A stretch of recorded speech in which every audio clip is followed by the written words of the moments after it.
He's been shut down for over 3 months now, but he hasn't stopped yet. He still needs to be fatally broken. What should I do now? Yes, perfect. Show him the worst that his passion has to offer. Yes, I shall make him review the most awful, and I have a disaster that will break him. A perversion of his favourite game.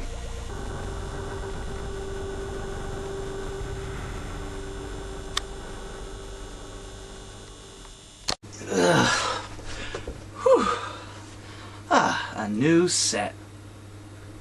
I've heard worse excuses to drink. Cheers. Let's all get fucking wasted so that we can't see straight. Let's all get fucking wasted. You! Ow! No, loud noises. Serious, my brain is in pain. I'm here to test you with reviewing a new game. Again, with the loud noises. Also what? A game that will destroy your inner gaming id. Half-Life 2 for the PS2. Oh! I'm back!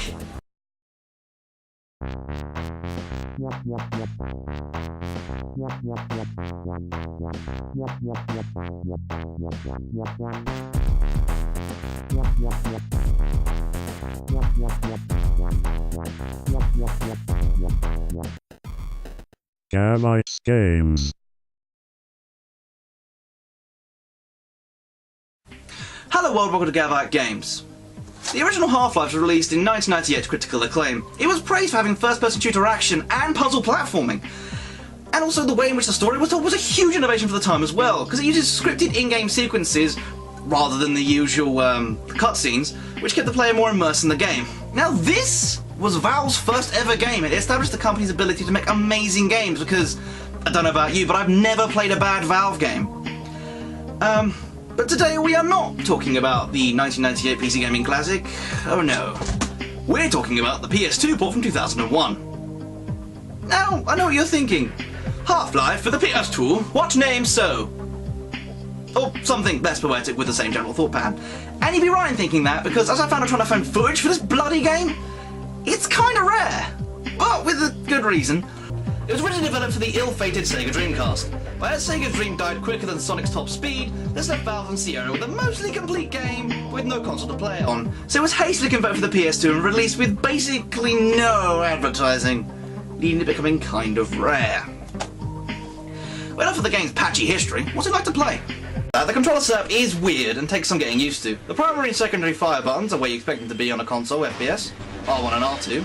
Reload is square, still in familiar territory. And then we go on to what at first seems crazy land. Jump and crouch are L1 and L2, rather than the usual X and circle. And trust me, that's confusing as hell. You know what I mean? It is weird, is it not? But after about half an hour of playing with this setup, it makes a certain amount of sense. The D-pad for weapon selection works better for Half-Life than other modern shooters, as you can carry the better side of 10 plus weapons. Being able to scroll through them side to side and up and down with the D-pad works really well after a brief adjustment period. And as for jump and crouch being assigned to L1 and L2, it does make sense after a while. Want to jump? Highest left-hand button. Want to crouch? Lowest left-hand button. There is some logic there. Once you've mastered the odd, but not unusable controls, how does the game feel? Well, like for the most part, Half-Life the PC version. It's all the same marks as its PC predecessor, from the first incident of the accident at Black Mesa, causing the green death lightning to shoot out and teleport you briefly to the weird alien planet called Zen, and back again to the ruined facility, to the epic puzzle boss, which I have nicknamed Tappy, ending in the test firing of a rocket booster destroying the seemingly invulnerable Tappy. At the activation point of the teleporter in the heart of Black Mesa, you restart the two generators, defending yourself with what I call the fire hose of death, to finally be teleported to Zen, get through the final string of bosses, and finally meet G-Man for the first time, after seeing him lurking throughout several points in the game. In the flesh. So this Half-Life port is a lot like the game is meant to be a port of! I know! I'm surprised too! This is one of the rare cases where the port from the PC has lost all the charm or detail of the original, which made it so damn good! So when reviewing this game, you have to look at what they changed. First of all the textures have been updated from its 1998 original to a much better texture pack, keeping the same general artistic style but tweaking it. I have no problems with the tweaks they've made, They've either remained as good as the original or have improved them. For example, the zombie head crab things now have chest mouths that look like they're mutated remains of a facehugger alien baby explosion from Alien. Ugh. Now we come to the main problem I have with the game. Now, it's a good port with okay controls and good art design, so what don't I like about it? The saving. Or should I say lack thereof? The game never saves for you and never prompts you to. Now, I assumed, foolish as it turned out, they did the same thing the PC game did and saved every chapter. So when I first got hold of this game, I was happily playing away with a friend, commenting how first-rate it was, how weird the controls were, etc. We got about 4 hours in and died on one of the many early platforming sections. However, unforeseen consequences were at hand, and we reloaded to find ourselves at the tram at the beginning of the game. What in the name of great atheismo is this? I mean, at least the PlayStation 1 games I complain about half the time saved for me or prompted me to save, but this game, nope! Apparently it's far better for me to have all the pressure on me to save, because if not I lose my entire game! Ugh. Thank the gods I found this out early on. If I hadn't, I'd have killed people. I mean, more than usual. So after a brief adjustment period of about 4 hours or so, allowing time to get used to the controls, discovering this game's unique approach to saves, this game becomes a lot more playable, and from there on out, if you're anything like me, you'll be lost in the world Valve paints around you, and be immersed in this game. And it is in fact probably one of the better games I reviewed from scratch for my show this far. As you know, I can't criticise myself, so it's time to summon nitpick D. There is a multiplayer. There is? Oh, so there is. What's that got to do with anything? It's got a lot to do with anything. There are two sections to the Half-Life multiplayer. The first one is a 2-player campaign called Half-Life Decay. The second is a deathmatch. The storyline in Decay is not a bad plot, necessarily. But the storyline that I would like to talk about is, as you're playing the game, you don't exactly know what you're meant to be doing on many occasions. Saying that though, it's nice to go through all the areas that Gordon Freeman used to go through after the incident at Black Mesa. You travel through many of the training exercises early on and find them to be destroyed or a different shape or with monsters that were people there before. And that is kind of nice. And as the story goes on, you see a lot more that you hadn't seen last time, but you recognise everything about it if you've played the original. One of the major problems with Half-Life multiplayer for Decay is what I would call the Sega Megadrive effect. You have to learn every level perfectly, and I mean absolutely perfectly, because there are no autosaves, and you cannot save, and you have to wait for you to have finished a mission before it records your progress. Now this is horrendously bad, because in the single player you can save whenever you like. Now, as I've said, it is multiplayer, so you don't have to just get yourself correct every time. You have to get your possibly idiotic friend to get it right every time. So you're running around going, yeah, I'm awesome, and then suddenly this clock makes a mistake, and you have to start again. So if you don't have 20 hours free, yeah, it's going to be hard. Unlike in single player, the auto-targeting ability for all of your weapons when you're trying to shoot people is not there for deathmatch. So you're running around and you're trying to shoot at things and missing all of the time, because it being a PS2 game, not a PC game, you can't just click and get it right. It's gonna miss. Most of the time anyway. Which leads me on to the weapon variety, because you have crossbows and missile launchers and shotguns and all sorts of guns, but unless you're using the crossbow and your target is standing still like an idiot, you're not really going to hit him. Which makes you digress into using missile launchers, which becomes quite fun actually, because you have this series of dodges, firing, and 20 minutes later you've forgotten what you're doing and you're still just firing missiles at people. The variety of weapons doesn't play out like in single player, because the map variety is not big enough to require you to use any weapon other than the missile launcher, which is depressing, but does lead to the previously mentioned dodge, launch pattern, which if you're sat there with a friend who's about as good as you, can be hilarious for hours. One more thing about the missile launcher. Although you've lost auto-targeting, it still has red dot tracking, so if you move the crosshair onto your opponent, or in the direction they're running, even if it's down a corridor, the missile will attempt to follow, even if it hits a wall, which might, just might, cause radial explosion damage and kill them anyway. One last thing, because this is a local game, a local multiplayer, you don't have the ability of multiplayer online, and this causes screen hacking to be much more relevant, and you can see your opponent's position.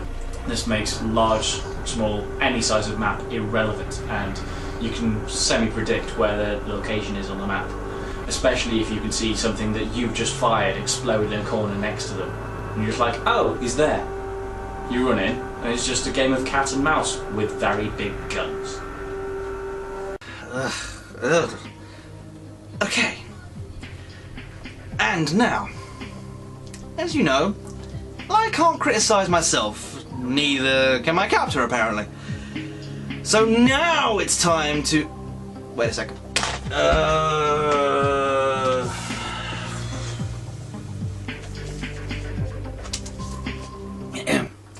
Castanovela!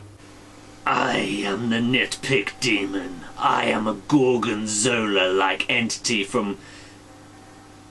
Where am I? You know the null voice, you don't know the world this time.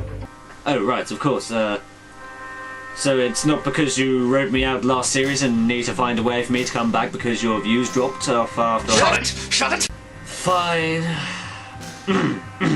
I am the nitpick demon. I am a gorgonzola-like entity from the realms of cheese and cracker. And what do you want me to smell this time? Half-Life for the PS2? Indeed. To say is to do, and to do is to say. Firstly, this game is just a rehash of the PC version, an already good game.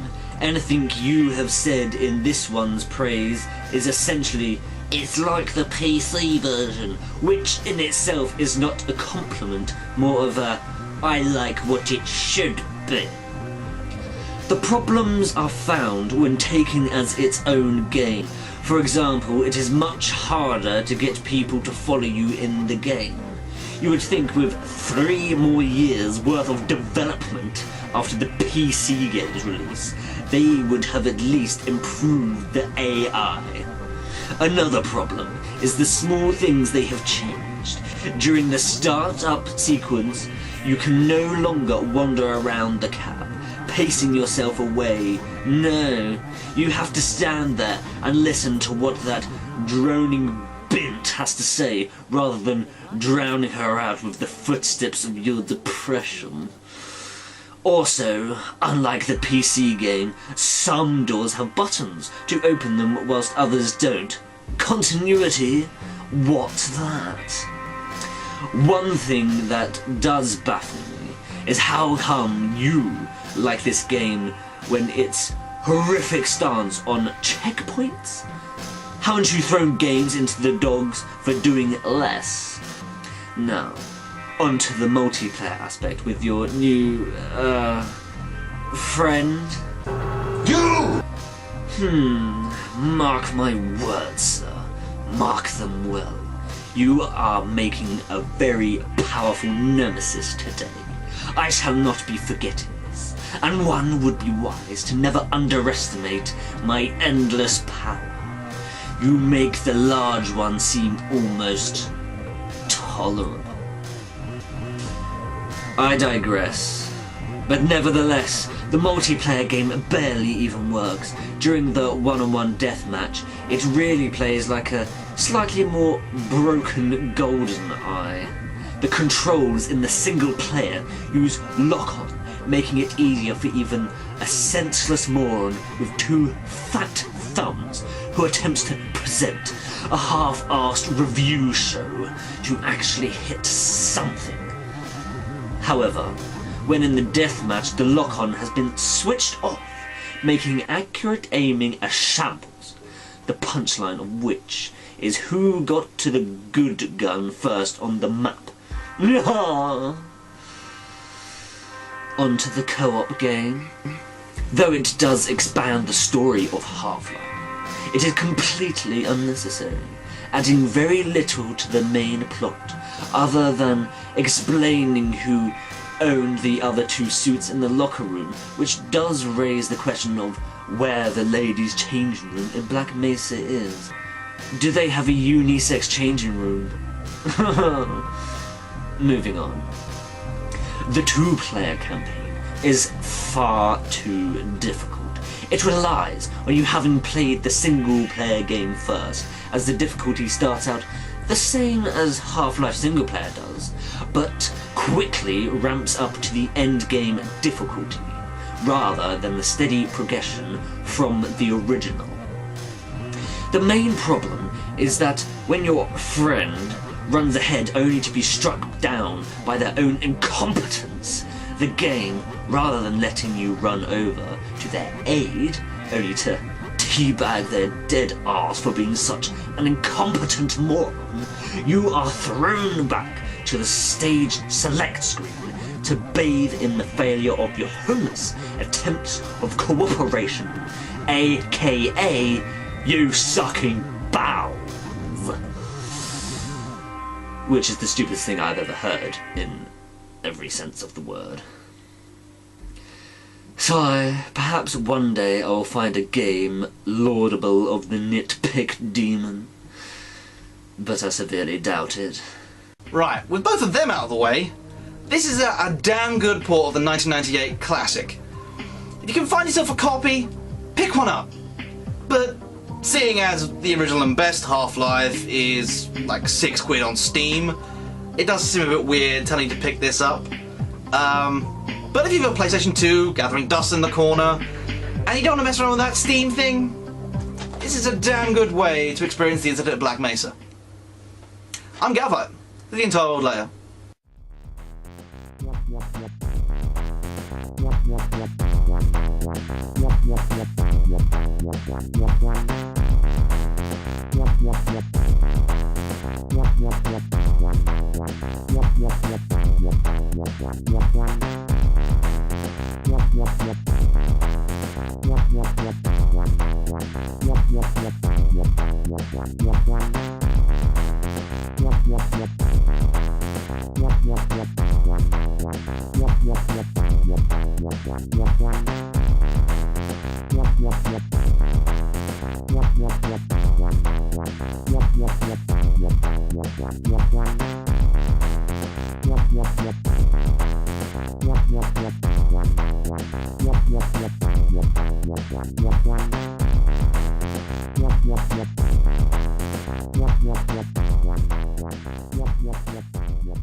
Gavites Games.